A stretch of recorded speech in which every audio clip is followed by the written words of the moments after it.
नमस्कार, आप सभी का स्वागत है। मैं हूं निशा। आइए पूरी खबरें देखते हैं संगम न्यूज पर। प्रयागराज के अंतर्राष्ट्रीय जिम्नास्ट की प्रैक्टिस करते समय दुर्घटना में मौत। भारतीय नौसेना में कार्यरत जिम्नास्ट सोमेश्वर सिंह राणा मुंबई में जिम्नास्टिक की प्रैक्टिस कर रहे थे। इसी दौरान उनका हाथ फिसल गया और वह सर के बल जमीन पर गिर गए। देश के लिए खेलने वाले फौजी ने हिम्मत नहीं हारी और 14 दिसंबर से जिंदगी और मौत की जंग लड़ते रहे। अंत में मौत जीत गई और सोमेश्वर हार गए। चांदपुर सलोरी में रहने वाले सोमेश्वर को तिरंगे में लिपटा शब्द जब उनके घर आया तो लोगों ने नम आंखों से भारत माता की जय की उद्घोष के साथ उन्हें अंतिम सलामी दी। परिवार के लोगों का कहना है कि सरकार सोमेश्वर को याद रखने के लिए कोई कार्य करे। मेरा भाई इंडियन नेवी में था मुंबई में, और वहाँ पे जिम्नास्टिक करते हुए आकस्मिक मृत्यु हुई उसकी। मैं सरकार से ये चाहता हूँ कि उसको रिकॉग्नाइज़ हो, स्टेट गवर्नमेंट से भी ये चाहता हूँ कि उसको पहचाने लोग। ऐसा ना हो कि एक नेशनल जिम्नास्ट की मृत्यु हो और कोई जाने ना। मैं चाहता हूँ कि सबको ये मिले कि संदेश की एक नौसेना का जिम्नास्ट था और सब उसको जाने कि यहाँ पे रहता था, क्योंकि कोई उसको नहीं जानता, कोई नहीं पहचानता। अब वो जाने के बाद मैं चाहता हूँ कि सब उसको देखे, कौन था, कहाँ था, कैसे था, और सरकार की तरफ से कुछ मदद मिली। सीनियर नेशनल का वो चैम्पियन था और नेशनल और इंटरनेशनल लेवल में दोनों वो पार्टिसिपेट कर सकता था, और नेशनल का वो गोल्ड मेडलिस्ट था। सोमेश्वर सिंह राणा चीफ पेटी ऑफिसर भारतीय नौसेना में एक नौसैनिक के तौर पे हमारे साथ थे। ये हमारी जो इंडियन नेवी जिम्नास्टिक टीम है उसके एक एक्टिव मेंबर थे। एक इनके नाम पे अगर आप देखेंगे 2012-2013 जूनियर लेवल पे, उसके बाद लेवल पे इन्होंने नेशनल लेवल और इंटरनेशनल लेवल पे बहुत सारे अवार्ड जीते थे। 14 तारीख की रात में शाम के समय प्रैक्टिस करने के दौरान इनको ये गिरे और इनको चोट लगी और अभी हमारे बीच में नहीं है। उस दिन के बाद पूरी भारतीय नौसेना इस दुख की घड़ी में इनके साथ है। मैं इनके यूनिट का डिविजनल ऑफिसर था। हम लोगों ने इनको श्रद्धांजलि दी है और हम यहाँ पे ये परिवार को ये बताने के लिए आए हैं कि इनका परिवार इस समय में अकेला नहीं है। हम हमेशा जब तक भी और किसी भी टाइप की जो भी इनकी रिक्वायरमेंट रहेगी, हम जो भी अपनी तरफ से मदद कर सकते हैं वो मदद करने के लिए हम आए हैं। और हम इनको ये बताने के लिए आए हैं कि इनका एक लड़का गया है तो इनके पूरा जो देश और पूरी जो नौसेना है वो इनके साथ खड़ी है। यूपी में खाली पड़े शिक्षकों के 5 लाख से अधिक पदों की भर्ती की मांग को लेकर आज शहर के सिविल लाइंस इलाके में रोजगार युवा मंच की तरफ से प्रदर्शन किया गया। प्रदर्शन कर रहे यूपी में चुनावी आचार संहिता लागू करने के पहले इन भर्तियों का विज्ञापन जारी करने की मांग कर रहे थे। प्रदर्शन कर रहे युवाओं की मांग है कि सरकार चुनाव के पहले किए गए अपने वादे पूरे करे। शिक्षा के क्षेत्र में 5 लाख पदों पर भर्ती शीघ्र शुरू करे। देखिए, हम लोगों की ये जो लड़ाई है लगातार 110 दिन से चल रही पत्थर यूजा कर, और हम लोगों के लिए एक अवसर था कि माननीय प्रधानमंत्री जी प्रयागराज में आ रहे हैं और मुख्यमंत्री योगी आदित्यनाथ जी लगातार झूठ बोलते हैं। तो हम लोग ये चाह रहे हैं कि प्रदेश में 5.5 लाख से अधिक पद खाली हैं। उसमें टीजीटी पीजीटी का है, उसमें एलटी का है। यूनेस्को ने बताया कि प्राथमिक विद्यालय में 3,30,000 पद खाली हैं। आप लेखपाल देख लीजिए, दरोगा।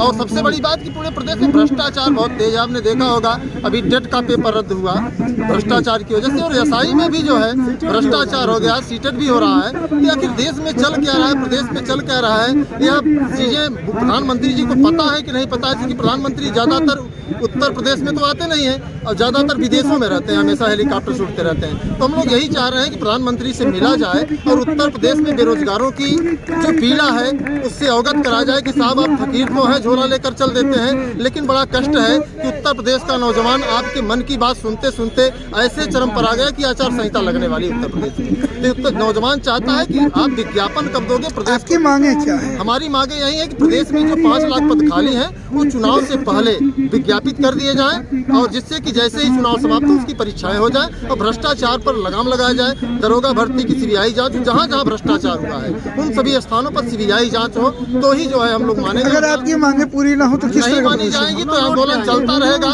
और 2022 के चुनाव में सरकार को इसका खमियाजा हम लोग भुगतवाएंगे। और सरकार नहीं मानी तो सरकार जाएगी, उत्तर प्रदेश में नहीं है।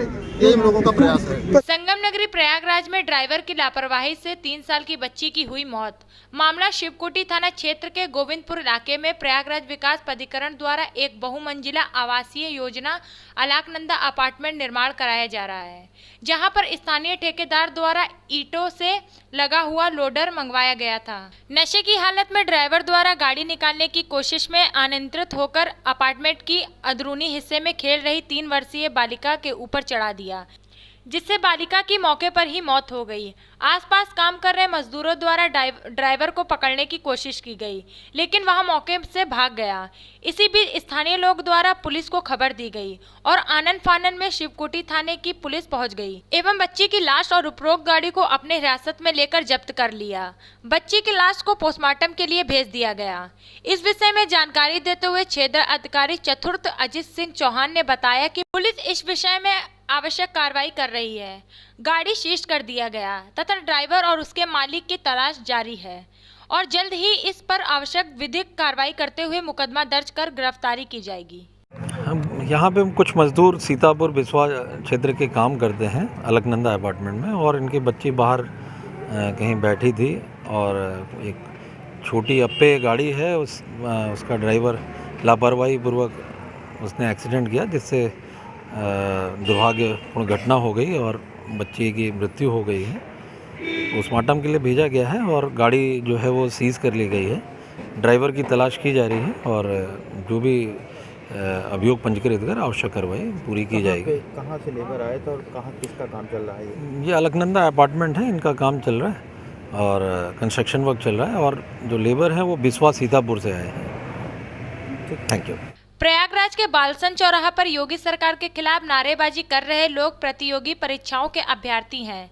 परीक्षा का रिजल्ट घोषित होने के बाद भी सरकार ने इनकी भर्तियों का रास्ता नहीं खोला, जिससे ये अब बेरोजगारी के खिलाफ सड़क पर उतर आए।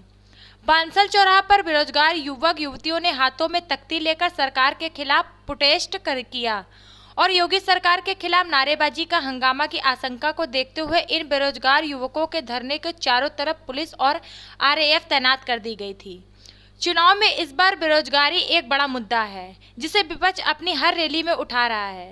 सरकार ने भले ही रोजगार का वादा किया था, लेकिन वो पूरा नहीं हुआ, जिससे चुनाव में विपक्ष ऐसे ही बेरोजगारों को साधने का प्रयास कर रही है। आज खबरों में बस इतना ही। आप संगम न्यूज़ को लाइक कीजिए, सब्सक्राइब कीजिए और शेयर कीजिए, और आप देखते रहिए संगम न्यूज़। नमस्कार।